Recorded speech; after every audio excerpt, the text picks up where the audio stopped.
AD Channel. Informasi seputar ASN dan pensiunan. Subscribe dan like video ini. Jadi untuk tahun ini pemerintah sudah mengalokasikan dana sebesar 120 triliun rupiah untuk 3,1 juta pensiunan yang dibayar lewat Taspen untuk PNS dan lewat PT Asabri untuk pensiunan TNI dan Polri. Jumlah dananya berkisar 40 hingga 75% dari gaji pokok ketika masih aktif bekerja dan tergantung juga dari masa kerjanya.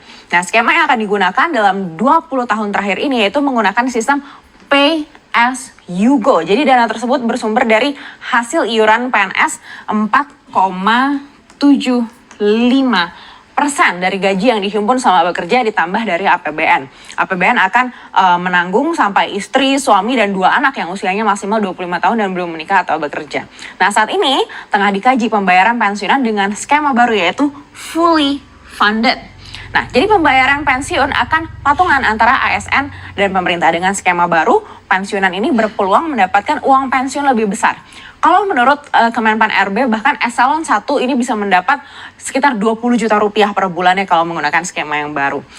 Pemerintah tengah menggodok ulang komponen gaji dan tunjangan bagi ASN. Harus diakui memang saat ini komponennya cukup banyak dan kompleks. Jadi nantinya ini akan disederhanakan. Apa saja sih komponennya? Yang pertama, ini jelas ya, ada yang namanya gaji pokok. Nah, gaji pokok ini saja sudah beragam mulai dari golongan 1 sampai dengan golongan 4. Nah, golongan 1 ini adalah untuk ASN yang lulusan SD dan SMP. Ini pun dibagi lagi, ada golongan 1A sampai dengan 1D. Sampai kisarannya ini dari 1.560.800 sampai 2.686.500 rupiah. Lalu golongan 2 ini untuk lulusan SMA dan D3. Ini juga sama, terbagi lagi dari 2A sampai dengan 2D dengan range gajinya mulai dari 2.022.200 rupiah sampai 3.820.000 rupiah. Lalu ada golongan 3. Golongan 3 ini lulusan S1 hingga S3. Ini juga ada 4 pembagian lagi A, B, C, D.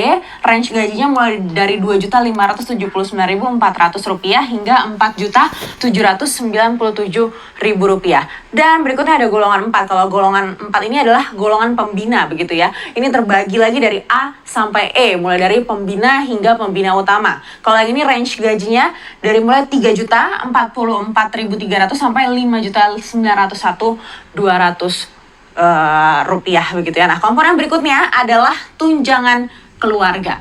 Nah, tunjangan keluarga ini terdiri dari ada tunjangan suami atau istri yang diberikan kepada ASN yang telah memiliki suami atau istri, yaitu sebesar 10%. Nah, dari gaji pokok ya. Tapi kalau dua-duanya ASN, maka tunjangan tersebut hanya diberikan bagi salah satu yang punya gaji lebih tinggi.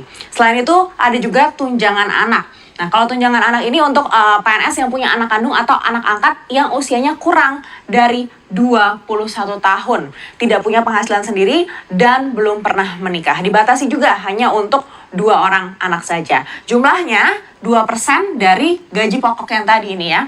Nah, ini untuk setiap anak. Lalu komponen berikutnya adalah tunjangan pangan. Tunjangan pangan ini bisa dalam bentuk beras atau dalam bentuk uang tunai begitu ya, yaitu sebesar 10 kg beras. Hitungannya per kilo itu 8.074 rupiah. Untuk beras ya, tapi kalau untuk uang tunai ini jadi 7.242 rupiah per kilogram untuk sebulan. Nah, ada lagi komponen tunjangan jabatan. Nah, ini beragam juga. Yang terendah itu untuk eselon 5A itu 360.000 rupiah per bulannya, dan yang tertinggi itu untuk eselon 1A itu 5.500.000 rupiah per bulannya. Lalu ada lagi tunjangan kinerja. Nah, ini yang besarannya tergantung hasil evaluasi jabatan dan capaian prestasi kerja. Jumlahnya seperti yang sebelumnya saya jelaskan, ini bisa mencapai 45 hingga 90% dari gaji pokok.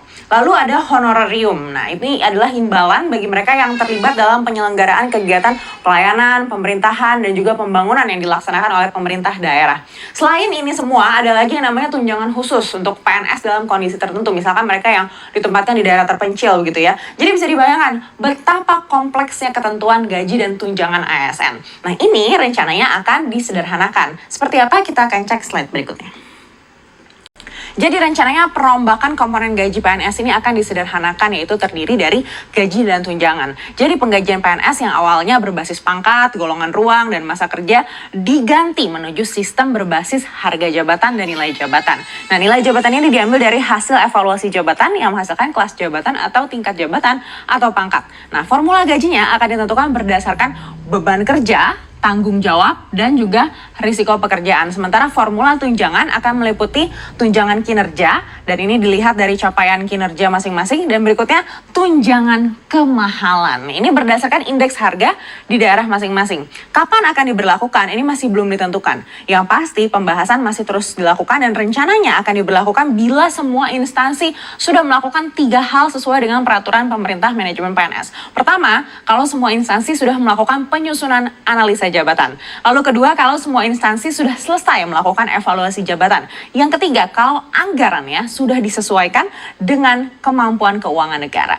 Nah, selain sistem gaji dan tunjangan untuk ASN yang masih aktif, ada juga perombakan skema bagi pensiunan ASN. Mendukung program-program pembangunan dan untuk menjaga perekonomian. Kebijakan fiskal ini di dalam APBN didesain untuk terus mendukung ekspansi ekonomi dan untuk terus melanjutkan transformasi ekonomi yang inklusif dan berkelanjutan. Upaya-upaya termasuk menggunakan APBN fiskal untuk mengendalikan inflasi, terutama komponen pangan, itu juga menjadi penting yang kami akan terus lakukan bersama Bapak Mendagri melalui berbagai program monitoring dari pergerakan harga. Pemerintah juga melalui APBN memberikan jaring pengaman sosial kepada masyarakat karena APBN merupakan instrumen yang sangat penting dan diandalkan. Ini terutama untuk menjaga daya beli masyarakat.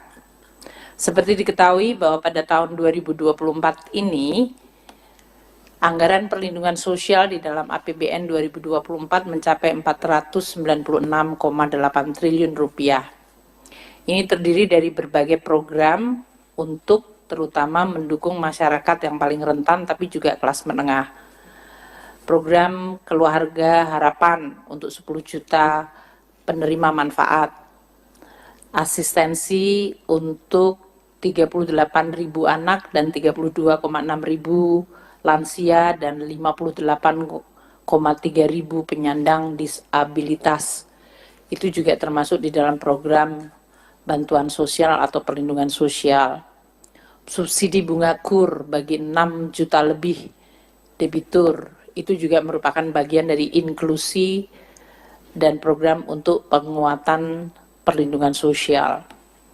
Iuran untuk BPJS Kesehatan bagi masyarakat yang tidak mampu, yaitu 96,8 juta masyarakat tidak mampu yang iuran BPJS-nya dibayar oleh APBN. Pemerintah juga memberikan bantuan sembako untuk 18,8 juta kelompok penerimaan manfaat. Program-program untuk mendukung masyarakat rentan, terutama anak-anaknya yang masih sekolah melalui program Indonesia Pintar bagi 20,8 juta siswa, program Kartu Indonesia Pintar bagi 1,1 juta mahasiswa yang kurang mampu, itu juga termasuk bagian dari perlindungan sosial. Di dalam perlindungan sosial ini termasuk sebetulnya adalah subsidi dalam bentuk BBM dan energi.